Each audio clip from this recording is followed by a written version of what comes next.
13번째, 블로그 운영 관리의 정의를 내린다면. 야, 이거 너무 어려운 질문인데요. 이 질문이 제일 어렵더라고요. 질문 누가 뽑았어요? 이 질문 누가 뽑으셨어요? 이거 네. 질문 진짜 어렵습니다. 블로그 운영 관리의 정의. 제가 생각하는 이게 답이 될지는 모르겠습니다만 블로그 운영 관리의 정의라고 한다면 이제 블로그를 실제적으로 홍보의 수단으로서 이제 활용해야 되는 마케팅 업체로서는 우선 제일 중요한 건 블로그 운영이라고 한다면 이제 병원이 노출되는 이런 목적으로 저희가 이제 가장 주요하게 사용하는 수단이다 보니까 운영과 관리 측면에 있어서 그러면 이 병원의 블로그가 과연 얼마나 필요한가, 매월 이 블로그가 운영되어야 하는 최소 필요한 적정 수량, 그리고 거기에 필요한 키워드는 몇 개이고, 그러면은 이제 병원장님께 혹은 저희가 원장님들께 제시해야 되는데, 그게 운영 관리의 측면에 있어서 과연 몇 개가 가장 필요하고 이런 것들이 운영되어야 하는 부분에 대한 고민이 이제 들어가야 될 것 같고요. 그런 측면에서 이제 정의라고 한다면 사실은 결국엔 또 같은 얘기긴 한데요. 이런 부분들을 얼마나 잘 활용해서 운영을 할 수 있는가에 대한 부분이 답이 아닐까 싶습니다. 네, 좀 어려운 질문이긴 한데 블로그 운영 관리에 있어서 원장님들이 또 고민해야 될 것 중에 하나는 비용 대비 효율을 좀 따지실 필요가 있다 생각이 들어요. 대부분은 이제 원장님들이 비용을 아끼기 위해서 처음에는 직접 블로그 운영을 많이 하시는데 효율은 굉장히 떨어집니다. 블로그 글 한 편 적으려면 글 잘 적으시는 분은 금방 적으시겠지만 저처럼 고민이 많은 분들은 1시간 이상 걸린단 말이에요. 1시간 이상 걸려서 적은 블로그 글이 노출이 안 되면 정말 허무합니다. 허무하고 답답하고, 와, 이렇게 고생해서 적었는데 왜 노출이 안 되지? 이게 이제 로직을 몰라서 그렇거든요. 원장님들은. 그래서 어느 정도의 비용은 투자할 필요가 있다. 그래서 투자를 조금 하셔야지 효율이 극대화될 수 있거든요. 하지만 비용을 또 너무 많이 들인다고 해서 효율이 계속 상승하는 건 아니에요. 블로그가 너무 많이 적을 필요도 없는 거거든요. 최소 블로그 개수는 필요하지만 너무 과하게 하는 것도 효율이 떨어질 수 있습니다. 비용이 높아지면서 효율이 떨어질 수 있거든요. 그래서 원장님 병원의 규모와 성장 속도와 미래 성장 동력을 고려해서 비용 대비 효율을 극대화할 수 있는 그렇게 블로그를 운영하는 게 중요하지 않을까라는 생각이 듭니다. 요거 관련해서 조금 네. 더 말씀을 드리면요. 원장님들이 이제 그런 부분들을 이제 미팅하다 보면 잘 모르셔서 어떤 부분이냐면 이제 블로그라는 거에 대해서 기본적으로 설명을 드리는 게 블로그는 휘발성을 갖고 있다라고 저는 설명을 드립니다. 블로그 컨텐츠 자체는 쉽게 이해하시려면 휘발성이 있는 컨텐츠입니다. 이게 예를 들어서 블로그 자체가 이제 글이 생산이 되고 노출이 되고 나면 이게 노출이 주구장창 되는 게 아닙니다. 결국에는 또 누군가는 그 사이에 블로그를 또 쓰고 좋은 컨텐츠들이 나오고, 그럼 제가 썼던 글은 시간이 지나면서 이제 당연히 순위에서 밀려나게 됩니다.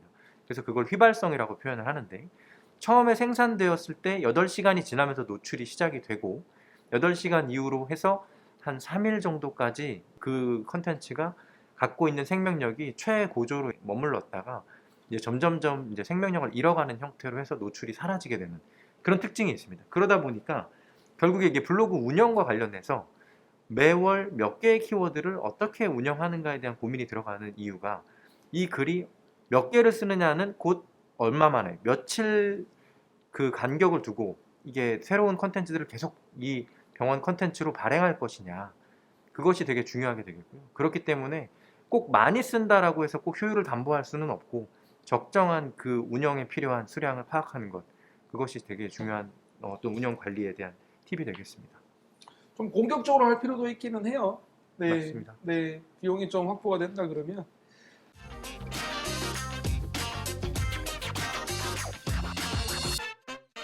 자, 11번째입니다. 그 블로그에 찾아오는 사람들이 있어요. 이 옷을 합시다 이렇게. 그분들과 소통을 해야지 마케팅 효과가 커지는 건가요? 기본적으로는 네이버가 전략에 대해서 그 노출을 하고 있지 않지만 효과가 있다라고 업체들은 이제 나름 근거를 갖고 파악하고 있습니다. 뭐 서로 이웃을 추가하거나 답글을 달거나 하는 형태가 있는데요. 블로그도 하나의 커뮤니케이션 툴입니다. 이 커뮤니케이션 툴로서 잘 작동하고 있는가라는 점에 있어서는 장점을 갖는 것이기 때문에 이게 필요하다고 볼 수 있고 반드시 효과가 있다고 말할 수 있겠습니다. 맞아요. 저는 이제 블로그 이 옷 맺어달라는 사람도 이 옷을 물론 냈지만 그보다 더 중요하다고 생각되는 거는 댓글에 답글을 남기는 겁니다. 블로그를 하다 보면 댓글을 좀 남기세요. 근데 그 댓글에 대해서 답글을 달지 않는다면 오히려 마이너스이지 않을까라는 생각이 들고 저는 블로그 댓글보다는 유튜브 댓글이 훨씬 더 많거든요. 정말 유튜브는 댓글이 어마무시하게 많은데 그 댓글을 일일이 정성스럽게 답을 드리면 그 영상은 거의 폭발적으로 인기가 많아져요. 조회수가 더 많아져요.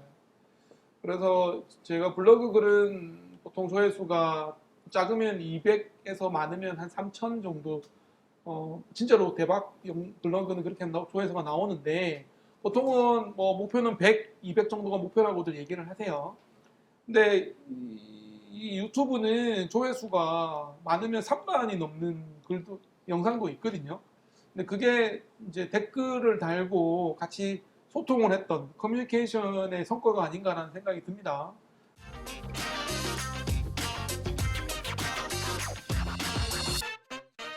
자, 15번째입니다. 블로그 키워드 글쓰기 어렵고 시간이 없다면 어떻게 할까요? 어떻게 해야 되죠? 010 네. 예, 이게 네. 진짜 어려운 답인 것 같긴 합니다. 사실은 맞습니다. 이게 실제로 하시다 보면 아마도 반드시 한 번쯤은 느끼게 되실 텐데 글쓰기가 쉽지 않고 또 노출되는 부분은 더 어렵고 또 원장님들이 진료에 집중하시다 보면 또 에너지가 남아있지 않으실 가능성이 높기 때문에 이런 부분들에 있어서는 사실은 경험 있는 뭐 전문 업체라든가 이런 부분들이 조금 한번 컨택을 해보셔서 문의해 보시는 것도 답이 될 것 같긴 합니다. 혹시 여러분들 경영 그 하루 일과를 정리할 때 내원자 수, 신안수, 뭐 내시경 건수, 수술 건수 이렇게 혹시 카운트 하시나요? 하시죠? 네. 저는 아침에 일과를 시작하기 전에 간단하게 글로써 시작을 하거든요. 그게 블로그의 소스가 되는 것 같아요. 제가 블로그를 적다 보면 느끼는 거지만 사람들은 블로그를 통해서 정보를 알고 싶고 지식을 얻어가고 싶은 면도 있습니다.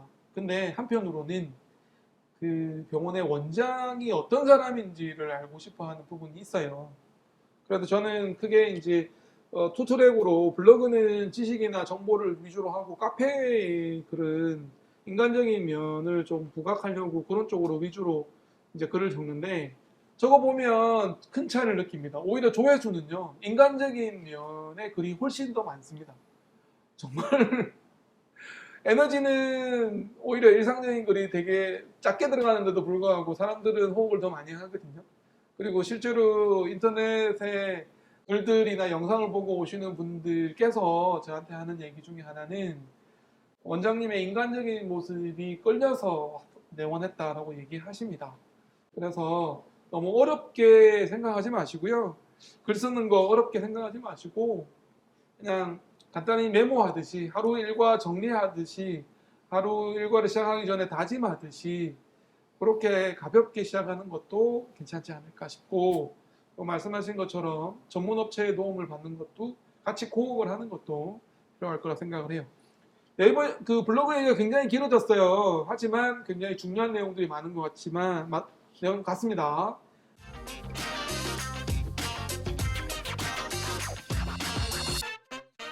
자, 마지막 질문이네요, 벌써. 네이버 블로그를 하시는데 의학적인 내용만 있나요? 콘텐츠에 대한 내용인 것 같아요. 어떻게 보세요? 이게 사실은 딱 잘라서 의학적인 내용과 아닌 내용을 구분하기가 좀 애매한 부분도 있습니다. 예를 들면 상식, 의학과 관련된 부분들도 있을 수 있고요. 또 음식과 관련된 얘기도 있고 뭐 민간요법에 관련된 얘기도 있을 수 있고 여러 가지가 있을 수 있습니다. 그러다 보면 이 의학적인 내용은 반드시 필요하니까 정확하게 들어가야 되고요. 그 외적으로 또 사람들이 궁금해하는 내용들을 다루다 보면 의학적인 내용과 그 바운더리를 살짝 벗어나는 범주에 있는 내용도 있을 수 있고 또 원장님 장편외과 같은 경우는 또 의학적인 내용이 아닌 오히려 지금 좀 전에 말씀하셨던 것처럼 개인적으로 사용하시는 그런 글들이 더 호응이 더 높기도 하기 때문에 이게 반드시 의학적인 내용만으로만 꼭 구성하셔야 된다고는 생각하지는 않고 있습니다. 저는 블로그 이제 채널 세 개를 운영한다고 말씀드렸는데, 하나는 지식 전달 위주로 가요. 하나는 좀 가볍게 갑니다. 그리고 하나는 두 개를 접목하는데요. 저는 접목하는 형태가 가장 성과는 좋은 것 같아요. 사실은 블로그가 여러 개가 있어서 어느 블로그가 가장 영향을 끼치는지 알 수는 없어요. 물론 조회수는 알 수는 있지만 조회수가 높다고 해서 그 글을 보고 오시는 분이 많다는 의미는 아니거든요. 조회수가 얼마 없어도 그 정보가 도움이 됐다고 판단되시면 오시는 분들이 계시고, 결국 조회수는 약간의 좀 인기 투표 같은 느낌이라 그렇게 내원 동기로 연결되는 직접적인 연관은 없다고 보지만, 저는 세 개의 블로그 중에 가장 마음에 드는 형태는 시작은 아주 인간적인 얘기로 하고 메인은 의학적인 얘기를 하며 마무리는 역시나 개인적인 인간적인 얘기로 마무리하는 형태가 좀 좋지 않을까 싶어요.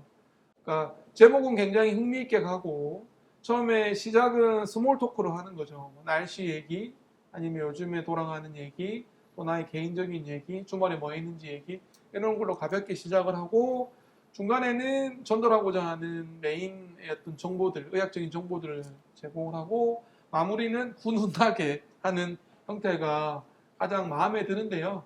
아직까지 어떤 세 가지 타입 중에 어떤 내용이 블로그에 가장 고객들한테 직접적인 영향을 끼치고 있는지는 조금 더 파악을 해야 되겠습니다만, 여러분들이 블로그를 운영하실 때는 원장님 스타일대로 하는 게 가장 좋을 것 같아요. 그래서 원장님마다 스타일이 있고, 그리고 덧붙여서 전문업체의 도움을 조금 더 받으면 금상첨화가 아닐까라는 생각을 합니다. 할 얘기가 많습니다. 네, 저는 병의원 마케팅 얘기로 하고 있는 닥터 개고생 이성근입니다. 고맙습니다.